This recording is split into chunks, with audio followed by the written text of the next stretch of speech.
कर्पूरगौरं करुणावतारं संसारसारम्। ओम शिवाय, जय माता दी। पुनः स्वागत है आप सभी का। चलिए हमारा विषय ले लेते हैं। दो मेजर प्लैनेट सूर्य और मंगल देव हो गए हैं नीच प्रभावी, और यह जो नीच प्रभावी हो गए हैं इसका सीधा जो असर है, जो 10 नंबर का जातक है यानी मकर राशि का जातक है, उसके जीवन पर क्या रहेगा, क्या सावधानी रखनी चाहिए, किन बातों का ध्यान रखना पड़ेगा, उन सब के बारे में बात करेंगे।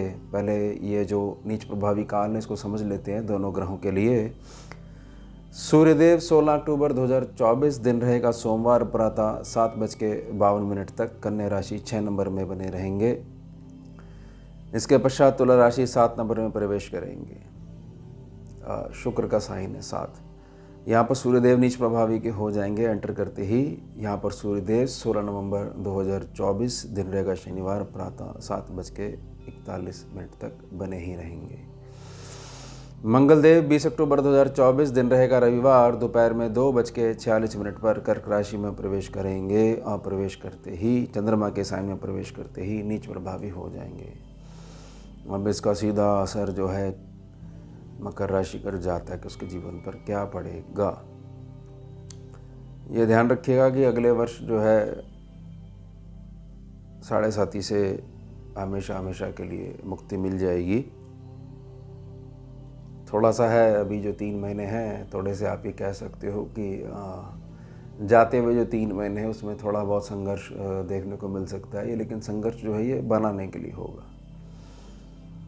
आने वाले जो 3 महीने हैं वर्ष 2025 के, वो बहुत सुखद परिणाम की ओर आपको ले जाना शुरू कर देंगे। सबसे पहले तो इस चीज़ को बहुत अच्छे से समझ लीजिए, ये उच्चता ग्रह की और नीचता ये होती क्या है। ये एक प्रकार की भ्रांति है, क्योंकि देखिए जो मैथ्स का विषय है, जो गणित जहाँ पर लगेगी, कोई भी विद्या हो, वहाँ पर ये रट्टे नहीं चलते हैं कि अगर ऐसा है तो ऐसा होगा ही होगा। यह देखना पड़ेगा कि ऐसा होता है। अगर ऐसा होता आया है तो अधिकांश जो है रिज़ल्ट ऐसे देखने को मिलते हैं, इस तरीके से कहा जाएगा। लेकिन ये कोई केस डिफरेंट है, तो ये थोड़ा सा लीक से हट के चल रहा है। तो उच्चता और नीचता का मतलब कोई ऐसा नहीं है कि कोई ग्रह अमुक ग्रह उच्च का है तो वो बहुत अच्छा है आपके लिए, आपके वर्तमान काम के लिए, और उसको बिल्कुल भी उसके कोई भी पदार्थ का, वस्तु का, संबंधित एलिमेंट का, तत्व का आप दान नहीं कर सकते, नहीं तो ग्रह खराब हो जाएगा। और कोई ग्रह नीच प्रभावी है तो फटाफट उसके दान करने शुरू कर दो। अगर नहीं करोगे तो ग्रह बहुत ज़्यादा परेशानी देगा। यह तो विषय जो है जब तक निजी कुंडली की स्कैनिंग नहीं होती है तब तक ये क्लियर नहीं हो पाता है, क्योंकि व्यर्थ में ग्रह को छेड़ना भी नहीं चाहिए। ऐसा नहीं करना चाहिए कि इतना ज़्यादा भय हो कि ये ग्रह नीच का हो गया, अब क्या करना चाहिए। तो पहले ये व्यर्थ का जो भय का माहौल, इससे बाहर आना चाहिए और ये देखना चाहिए कि समझाने वाला किस पॉइंट्स पे आपको समझाने का प्रयास कह रहा है, और वो जो चीज़ें हैं वो कितनी ज़्यादा आपके जीवन में या लगन कुंडली में कितनी ज़्यादा रिलेट हो पा रही हैं। उसके पश्चात बहुत समझदारी से हमारे को निर्णय लेना चाहिए। देखिए, कोई ग्रह अगर उच्च का है तो सीधा अर्थ यह है कि वह ग्रह की जो पावर्स हैं वो फुल्ली काम कर रही हैं, फुल्ली ऑप्शनल है। सारी दिशाएं खुली हुई हैं। किस प्रकार से कौन कौन ऑप्शंस हैं आप अपने जीवन में लेके आ सकते हो और आगे बढ़ सकते हो, ऊंचा उठ सकते हो। अगर ग्रह की बात यह आती है स्कैनिंग विद्या में कि ग्रह अमुक ग्रह नीच का हो गया है, तो जो उसकी पावर्स हैं जो पूरी तरीके से खुली हुई थी, अब उसमें से केवल आधी ही काम करेंगी, क्योंकि ये गोचर की कुंडली है केवल तब तक जब तक वह जो काल प्रभावी जो बना हुआ तब तक। अब सूर्य एक ऐसा ग्रह है जिसके कुछ भी गोचर में कोई भी प्रभाव पड़ता है तो समस्त ग्रहों पर और हर एक व्यक्ति पर उसका प्रभाव पड़ता है। लेकिन किसी भी जातक की लगन कुंडली कितनी ज़्यादा मजबूत है, कितनी ज़्यादा वीक है, तो ये देखा जाएगा गोचर का प्रभाव कितना ज़्यादा फैल रहा है। तो सूर्यदेव और मंगलदेव नीच हो गए हैं, तो नीच होने का मतलब यह चीज़ है। मंगलदेव को आप ऐसा मानिए कि एक ऐसा युवक है जो जोश से भरा हुआ है, और सूर्यदेव को आप ये मानिएगा कि ज्ञान के देवता दोनों एक दूसरे के पूरक होते हैं। स्कैनिंग विद्या में मंगल देव ज्ञान ग्रहण करते हैं और वो ज्ञान से आगे बढ़ते हैं तो सूर्यदेव को ऑटोमेटिकली नाम होता है। मंगल देव को जो ज्ञान मिलेगा वो सूर्यदेव से ही मिलेगा और सूर्यदेव के पास मंगल देव जैसे ही शिष्य आकर शिक्षा दीक्षा ले सकते हैं। तो दोनों ग्रह नीच होने का मतलब यह चीज़ है कि ओवरऑल जो पर्सनालिटी है उसमें व्यर्थ का चिड़चिड़ापन, फ्रस्ट्रेशन बनी रहेगी, कोई भी काम करने का दिल नहीं करा करेगा। और ये बात ध्यान रखिएगा, गोचर के साथ साथ मौसम भी बदल रहा है। दोनों चीज़ों को बहुत अच्छे से समझाने का मैं प्रयास कर रहा हूँ। और जब भी मौसम बदलता है, ऋतु बदलती है, तो बहुत ज़्यादा इफ़ेक्ट बॉडी पे पड़ता ही है। बहुत सारी एनर्जी जो अंदर बैठी होती है रिलीज़ होती हैं। अब इसको मूल समझिए कि सूर्यदेव जहाँ पर नीच प्रभावी हो रहे हैं वह आपका कर्म का क्षेत्र है। कर्म के क्षेत्र में आपको जो मुश्किल आ सकती हैं वह मुश्किल सिर्फ और सिर्फ यही आएगी कि जो संकल्प लेकर हमारे को निरंतरता बनाकर रखनी चाहिए अपने कर्म क्षेत्र पर, वह संकल्प थोड़ा सा ढीला होना शुरू हो जाएगा। क्योंकि कारण क्या रहेगा कि आपकी सेहत बिल्कुल ठीक है लेकिन सारे दिन शरीर जो है भारी भारी बना रहता है, सारे दिन जो है स्ट्रेस बना रहता है बॉडी के अंदर। एकदम से मूड स्विंग होने लग रहे हैं तो उसका जो प्रभाव है वो कर्म क्षेत्र पर पड़ रहा है। और मन बहुत ज़्यादा ये हमारे को सलाह दे रहा है कि देखो ये चीज़ है, इसमें ये नेगेटिविटी छिपी हुई है, अमुक व्यक्ति जो है ये कहना चाह रहा था और तुम उसको सीधे तरीके से ले रहे थे। मतलब एक व्यर्थ का जो भय का माहौल है वह सूर्यदेव जो नीच प्रभावी हो गए उससे होगा। कहाँ पर होगा? आपके कर्म क्षेत्र पर।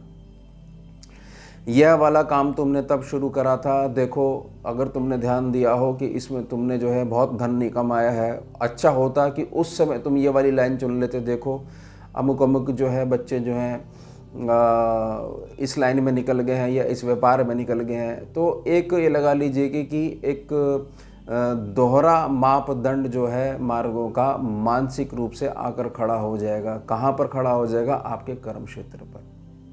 अब इसको करना क्या चाहिए? करना ये चाहिए कि सुबह सुबह की जो ताज़ी हवा है उसमें बाहर निकलिए और मन जो कह रहा है उसको थोड़ा सा इग्नोर करिए और अपने लक्ष्य पर जो है लग जाइए, पुनः लग जाइए। 3 से 4 दिन तक ये प्रभाव बना रहेगा, उसके बाद धीरे धीरे कम होना शुरू हो जाएगा, विशेषतः सूर्यदेव के संदर्भ में। और 16 नवंबर आते आते ये बिल्कुल ज़ीरो हो जाएगा। यही होता है गोचर का प्रभाव। जैसे ही बदलता है, शुरू के जो हफ्ते 10 दिन होते हैं एकदम से जो है व्यक्ति पर उसका प्रभाव पड़ता है और फिर धीरे धीरे वो प्रभाव जो है न्यूट्रल होना शुरू हो जाता है। ये मैंने सिर्फ कहा है कि जो नेगेटिव पड़ता है।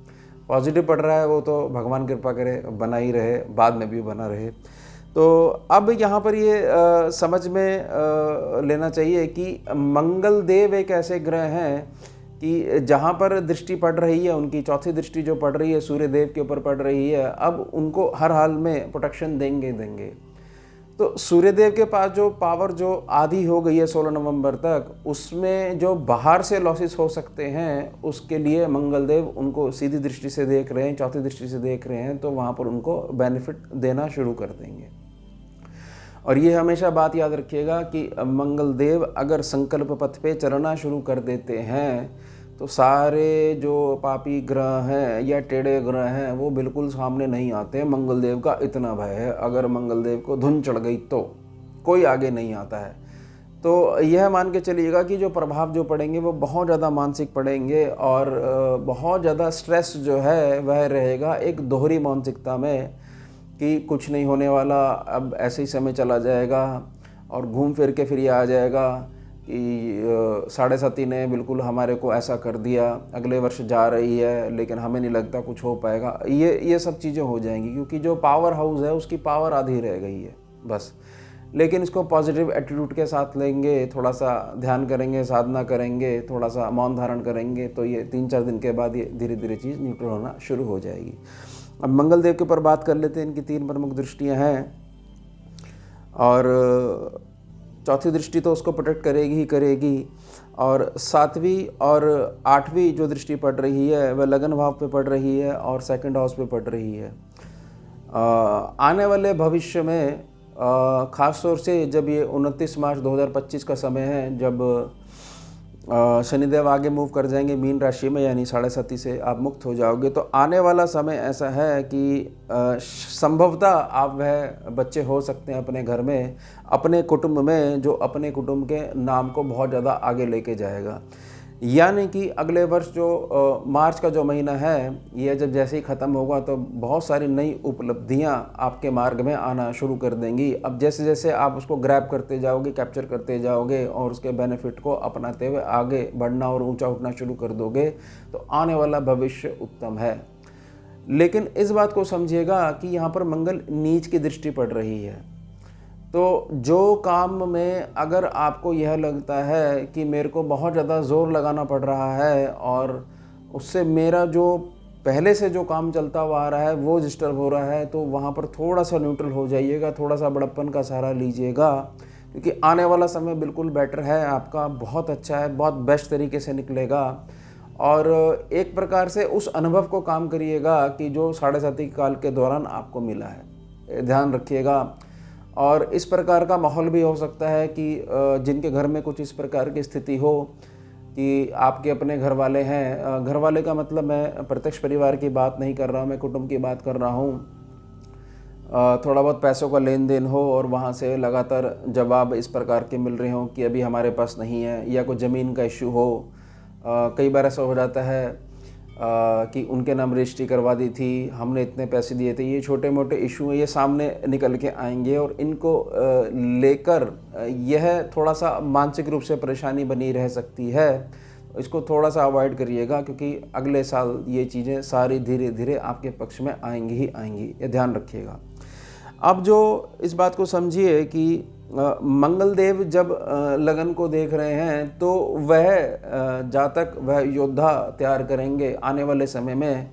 और एक प्रार्थना और करना चाहता हूं कि ऐसा नहीं है कि मंगल देव की जो दृष्टि पड़ रही है, जब मंगल देव इस प्रभाव से मुक्त हो जाएंगे, यानी इस लगन को देखना बंद कर देंगे तो वो प्रभाव बंद हो जाएगा। नहीं, इसको बीज की तरह मानिएगा, बीज डाल दिया है, वह आने वाले समय में जो है अंकुरित होगा और एक छोटा सा पौधा फिर बड़ा वृक्ष बनेगा और मीठे मीठे फल लगेंगे, उनका भोग आप करोगे। तो उस प्रकार से पूरी जो पर्सनैलिटी, होल पर्सनैलिटी है, उसमें बहुत ज़्यादा कर्मठ की जो भावना है वह आने वाली है। लेकिन उसके साथ साथ बहुत ज़्यादा फ्रस्ट्रेशन और बहुत ज़्यादा गुस्सा भी आएगा, और उस चीज़ को थोड़ा सा अवॉइड करके चलिएगा तो बहुत ज़्यादा बैलेंस होने वाले हैं सारे काम, ये ध्यान रखिएगा। और शनि के बारे में जो भ्रांति है कि ऐसा कर देते हैं वैसा कर देते हैं, एक बार ये स्वीकार कर लीजिए कि मेरे ही कर्म होंगे, शनिदेव तो बनाने आते हैं, मैं ही थोड़ा सा विपरीत तरीके से सोचने लग गया, लेकिन अब मेरे पास अनुभव है और आगे मैं अप्लाई करूँगा इसको और आगे बढ़ना शुरू करूँगा। सूर्यदेव 10वें सेक्शन पे बैठकर जो चौथे सेक्शन को देख रहे हैं, तो इससे आपको ऐसा हो सकता है कि देखिए, जिनके पास अपनी प्रॉपर्टी है कि मैं प्रॉपर्टी पे लोन उठा लेता हूँ और एकदम से क्विक डिसीजन की तरफ लेके जाएंगे, लेकिन मेरी प्रार्थना रहेगी ये थोड़े समय के लिए है, 16 नवंबर तक, उसके पश्चात स्थिति क्लियर हो जाएगी। तो कोई ऐसा स्टेप मत ले लीजिएगा जिसमें आपको पछतावा जो है कई वर्षों तक बना रहे कि मैंने उस समय बहुत तेज़ी से निर्णय लिया, बड़प्पन का थोड़ा सा अभाव रहा, अचानक से व्यर्थ के भय ने मेरे को मानसिक रूप से परेशान करना शुरू कर दिया और मुझे लगा सारे रास्ते बंद हो गए, अब यही रास्ता बचता है। देखिए, ये जो प्रॉपर्टी वाले जो चीज़ें होती हैं, बहुत तेज़ी से सेल करना, बहुत तेज़ी से ख़रीदना, एकदम से पैसे फंसा देना, ये ऐसा नहीं होता है कि जितनी तेज़ी से इस पे काम करा जाता है उतनी तेज़ी से रिज़ल्ट दे या उतनी तेज़ी से आप इसको जो है रोल बैक कर पाओ। तो इस बात का ध्यान रखिएगा। तो सूर्य और मंगल का प्रभाव जो है वह नेगेटिव नहीं है, एक प्रकार से वह ये चीज़ें हैं कि आप इसको अनुभव लीजिए कि ऐसा समय हो जाता है कई बारी, और कई बार कुछ चीज़ों को ना टालना चाहिए कि आज अगर कोई कार्य नहीं हो रहा है तो बहुत ज़्यादा पीछे नहीं पड़ना चाहिए, भगवान को प्रणाम करके थोड़ा सा रुकना चाहिए। कुछ दिनों में स्थिति बेटर हो जाएंगी। एक तो आपके ग्रह हो गए और एक सामने वाले के ग्रह हो गए। हमारा मन बार बार ये कह रहा है कि नहीं, जो हम हैं वो बिल्कुल ठीक है और सामने वाला जानबूझ के ऐसा कर रहा है। तो थोड़ा सा जब समय निकल जाएगा तो आपको बहुत ज़्यादा इस पे जो है हंसी भी आया करेगी कि उस समय मैं एकदम से ऐसे सोच लेता था, अगर मैं थोड़ा सा रुका करता फिर बहुत सारी चीज़ें बैलेंस होनी शुरू हो जानी थी। लेकिन थोड़ा सा डिसीजन हमने बहुत तेज़बाजी में ले लिया, जल्दबाजी में ले लिया, उसका जो है थोड़ा सा नेगेटिव प्रभाव आज तक हम लेके चल रहे हैं।